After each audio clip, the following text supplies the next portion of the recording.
Russian President Vladimir Putin has said that there is multipolar world order forming at the BRICS Summit. Addressing the plenary summit of the 16th summit, Putin said that he was looking forward to constructive talk at the summit.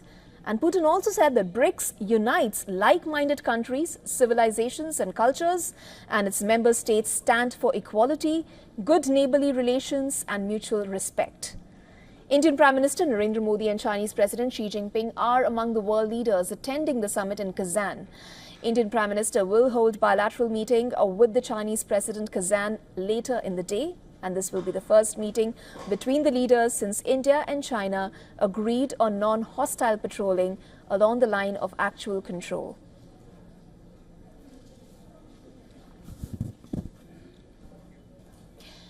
And for more, of course, from the BRICS, we are now joined by Siddhant Sibul. He's joining us live from Kazan in Russia. Siddhant, I'm going to come to you about the bilateral between Indian Prime Minister Modi and Chinese President Xi Jinping in just a bit. But for now, we were talking about the Saudi Arabia and the Israel deal with our guest on this show. So if you can just hear me. Siddhant, if you can just give me a confirmation that you can hear me. So if you can just give us a word, is that why Saudi Arabia has not really confirmed its membership of the BRICS? What is it that you're gathering there? Well, Saudi Arabia became a member of the BRICS grouping last year.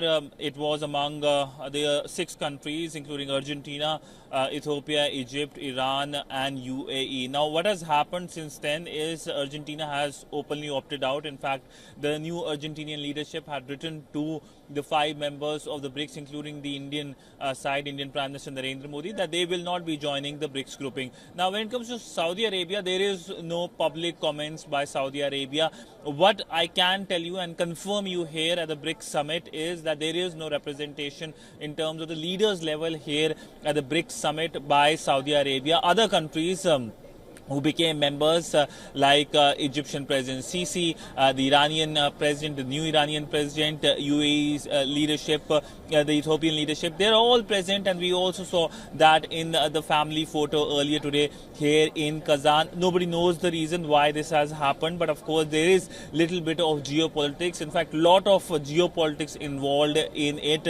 In fact, I remember the Argentinian foreign minister, when she was present here in Delhi, in the Indian national capital, she publicly said that we would not like to align with the BRICS. What is the thinking in Riyadh is something that they haven't talked about, but it looks like they really have to balance between their allies, and that has led to the Saudi Arabian leadership not present here at the Kazan BRICS Summit.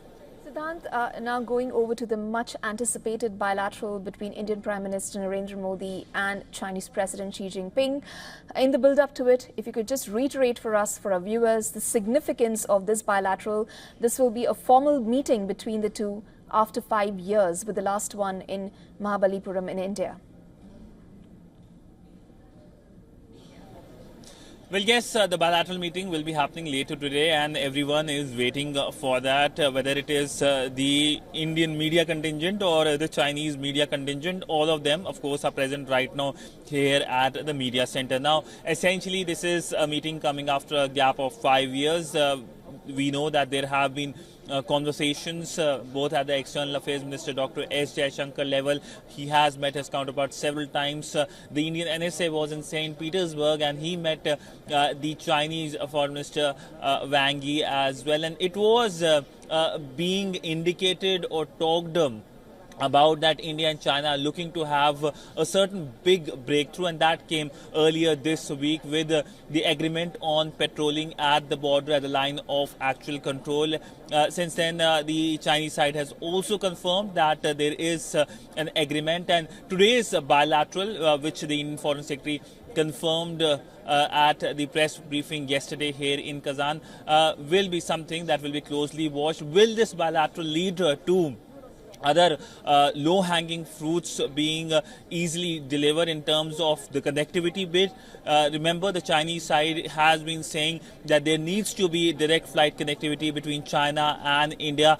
Indian businesses have been also saying that when it comes to reducing the visa restrictions on Chinese people, Chinese businesses, this is something that should be looked into, because that is helpful for Indian businesses as well. China, of course, has its own economic issues as well. It is facing pressure from Europe, especially on the EV, so they get a big market. So how things will work out, nobody knows, but it is just around 1 p.m. here local time in Kazan. It is going to be a long day, a day full of diplomatic developments, and of course, as all summits see, the schedule is still behind. The first plenary is still continuing. There will be a second plenary as well.